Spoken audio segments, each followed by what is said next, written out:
ایک دفعہ کا ذکر ہے کہ ایک جنگل میں 4 چھوٹے چھوٹے خرگوش رہا کرتے تھے جن کا نام فلاسی، ملاسی، کلاتی اور پلاسی تھے۔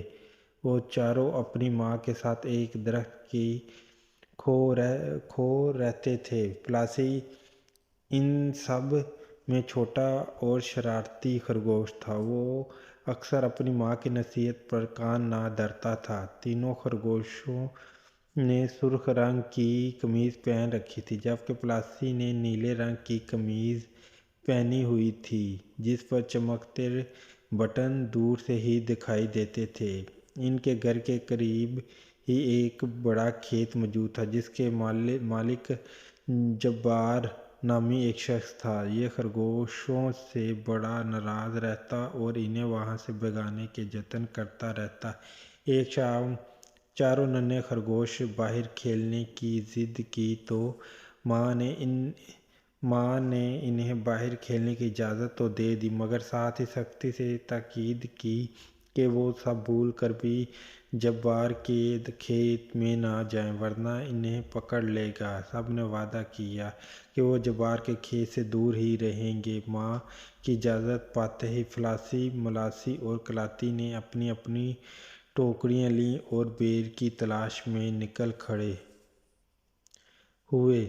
یہ تینوں بھائی بڑے شریف اور اچھے بچے تھے۔ وہ اپنی ماں کی بات بڑے دھیان سے سنتے اور اس پر عمل کرتے۔ وہ کوئی ایسا کام نہیں کرتے تھے جس سے انہیں منع کیا گیا ہو جبکہ پلاسی ان سے مختلف تھا۔ وہ کسی قدر شرارتی شوخ طبیعت کا مالک تھا۔ وہ چاروں ہنستے اور قہقہے لگاتے ہوئے وادی میں نیچے اترے جہاں ایک طرف بیروں کا باغ تھا اور دوسری طرف باڑ کے پیچھے جبار کا کھیت۔ جب وہ کھیت کے قریب پہنچے تو انہیں وہاں سرخ مولیوں اور گاجروں کی مہک آئی۔ سب کے منہ میں پانی بھر آیا۔ دل تو چاہا تھا کہ کھیت میں داخل ہو کر خوب مولیاں اور گاجریں نکالی جائیں مگر جبار کے خوف سے وہ کم سر رہ گئے۔ پلاسی نے ان تینوں کا لٹکا ہوا چہرہ دیکھا تو وہ ان کا مذاق اڑانے لگا۔ جب پلاسی نے انہیں بتایا کہ وہ کھیت میں جا کر مولیاں اور گاجریں لائے گا تو فلاسی، ملاسی اور کلاتی کے دل دہل گئے۔ انہوں نے ماں سے کیا ہوا وعدہ یاد دلایا مگر پلاسی نے کوئی پرواہ نہ کی۔ وہ تیزی سے کھیت کی باڑ کے نیچے سے گزر کر اندر داخل ہو گیا۔ وہ چلتے ہوئے کچھ دور پہنچا تو وہاں اسے مٹر کا کھیت ملا جو چھوٹے سے خطے میں لگا ہوا تھا۔ پلاسی نے مٹر کے دانے نکالے اور چبائے۔ ان کا ذائقہ پھس پھسا تھا۔ اس نے مٹر کے کھیت سے نکل کر دوسرے کھیت کا جائزہ لیا۔ وہاں ایک طرف مولیوں کے پودے دکھائی دیے اور دوسری طرف گاجروں کے پودے لگے ہوئے تھے۔ پلاسی نے ارد گرد جائزہ لیا۔ وہاں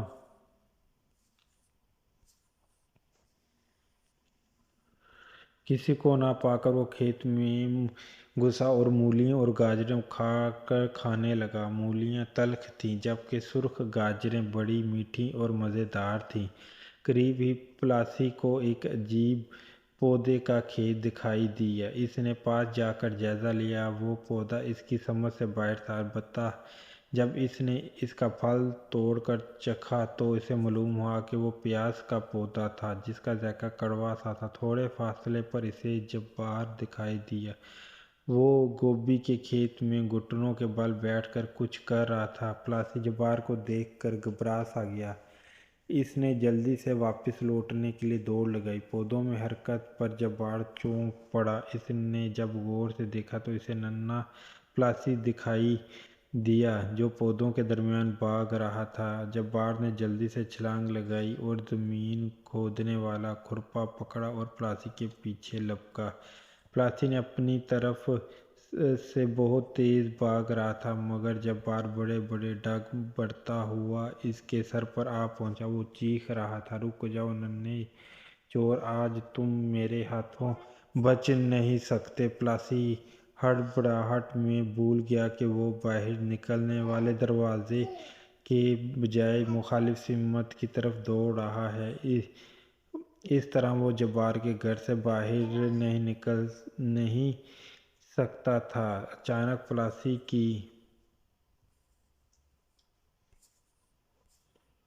نظر باڑ پر پڑی جو اکھڑی ہوئی تھی۔ اس میں تھوڑا سا رستہ جو پلاسی کو باہر نکالنے میں مدد دے سکتا تھا۔ اسی ہڑبڑاہٹ کے دوران گوبھی اور آلووں کے کھیت میں پلاسی کے پاؤں میں سے ایک جوتا نکل کر کھیت میں گر پڑا۔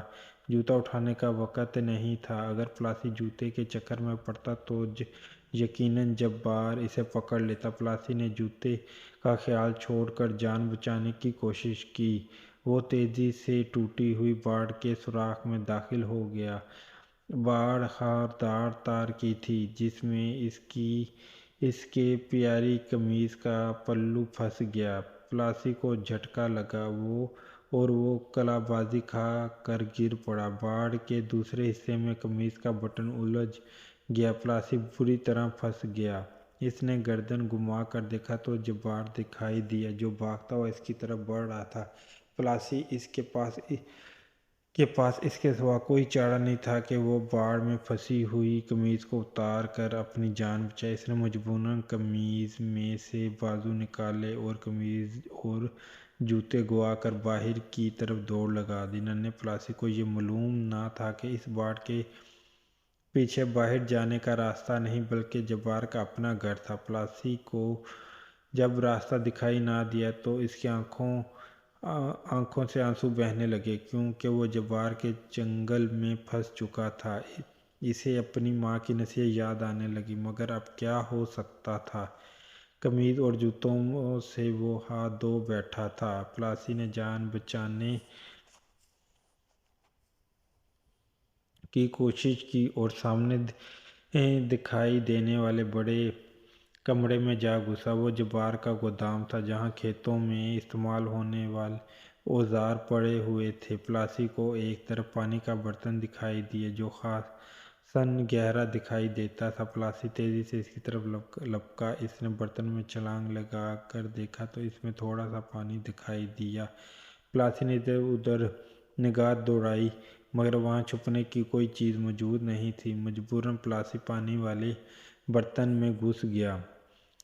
وزن پڑنے پر پانی اوپر اٹھایا اور پلاسی کا سارا بدن بھیگ گیا۔ پانی بڑا ٹھنڈا تھا۔ سردی کے مارے پلاسی کے دانت بجنے لگے۔ اسی دوران جبار گودام میں داخل ہو گیا۔ وہ بڑبڑا رہا تھا، خبیث خرگوش آج تو میرے ہاتھ سے بچ نہیں سکتا۔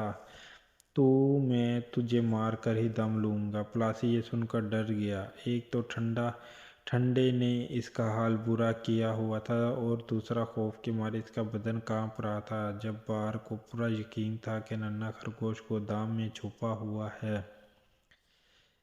اس لیے وہ بڑی احتیاط سے چیزوں میں اسے تلاش کر رہا تھا۔ اس نے خالی گملوں کو اٹھا کر دیکھا۔ اچانک اس کی نظر پانی کے برتن پر پڑی تو وہاں سے پلاسی کے کان دکھائی دیے۔ تو یہ یہاں چھپا بیٹھا ہے، جبار چہک کر بولا۔ پلاسی نے گردن اٹھا کر باہر دیکھا تو جبار اس کی طرف بڑھ رہا تھا۔ پلاسی پریشان ہو گیا۔ اس نے ہمت کر کے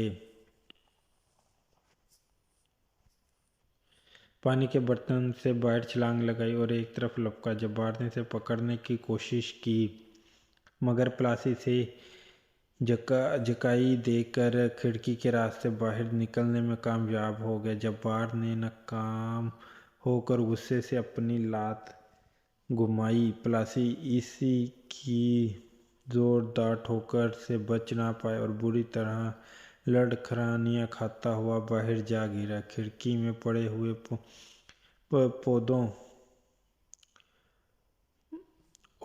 پھولوں کے گملے بھی اس کے ساتھ گر پڑے۔ گملے زمین پر گرتے ہی ٹوٹ گئے۔ گملوں کی کرچیاں پلاسی کے بدن پر چوٹ لگاتی ہوئی بکھر گئیں۔ درد کی لہر پلاسی کے پورے بدن میں دوڑ گئی۔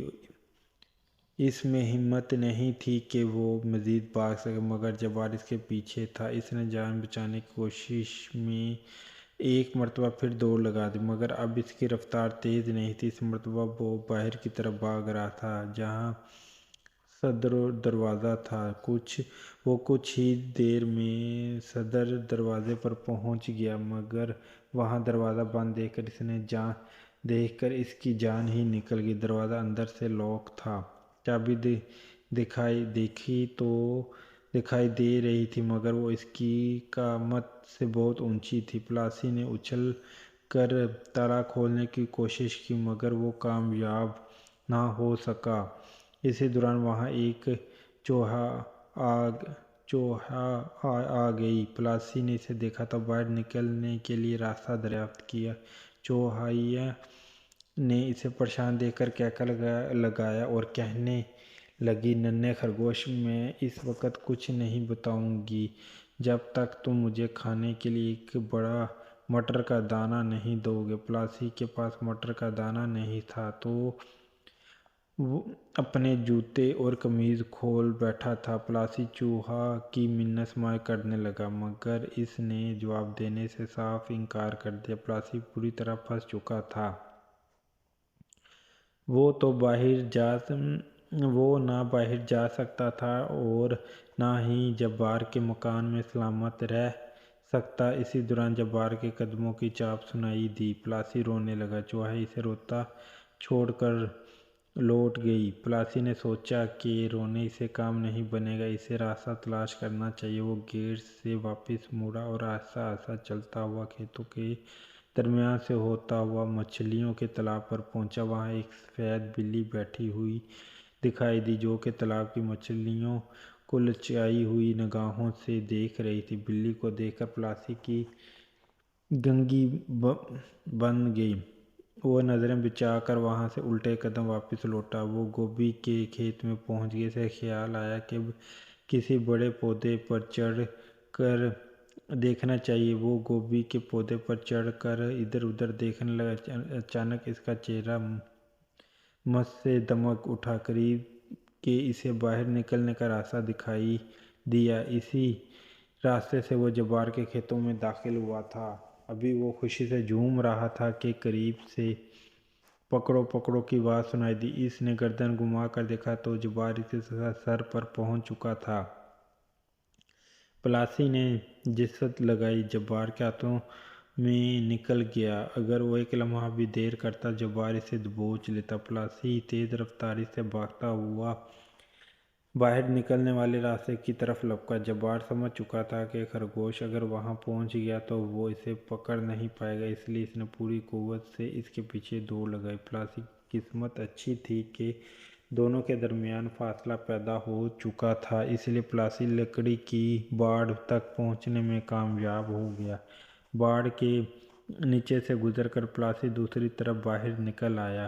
اسے ابھی تک جبار کی چیخیں چلانے کی آواز سنائی دے رہی تھی۔ کچھ دور بیروں کے باغ میں سے اسے اپنے تینوں بھائی دکھائی دیے۔ وہ ان کی طرف چلا آیا۔ انہوں نے جب پلاسی کی بری حالت دیکھی تو گھبرا گئے۔ وہ اسے ساتھ لے کر گھر لوٹے۔ جب اس کی ماں کو معلوم ہوا کہ پلاسی جبار کے کھیت میں گیا تھا اور وہیں اس کے جوتے اور قمیض کھو گئی تو وہ بہت ناراض ہوئی۔ پلاسی کو اپنی غلطی کا احساس ہو چکا تھا۔ اس نے اپنی ماں سے معافی مانگی اور آئندہ کہنا ماننے کا وعدہ کیا۔ پلاسی کی ماں نے اسے معاف کر دیا۔ پھر اپنے بھائیوں کو جمع کیے ہوئے بیڑوں میں سے اسے حصہ بھی ملا۔ وہ مل جل کر بیڑوں کا مزہ لینے لگے۔ ادھر جبار کو پلاسی کے جوتے اور قمیض مل چکی تھی۔ اس نے عبرت کے لیے ان چیزوں سے پتلا بنا کر ایک کھیت میں لگا دیا تاکہ آئندہ کوئی خرگوش اس کے کھیت میں داخل ہونے کی کوشش نہ کرے۔ دیکھا بچوں، بڑوں کا کہنا ماننے کا انجام کیا ہوتا ہے، اس لیے کہتے ہیں کہ بڑوں کا کہنا ماننا چاہیے۔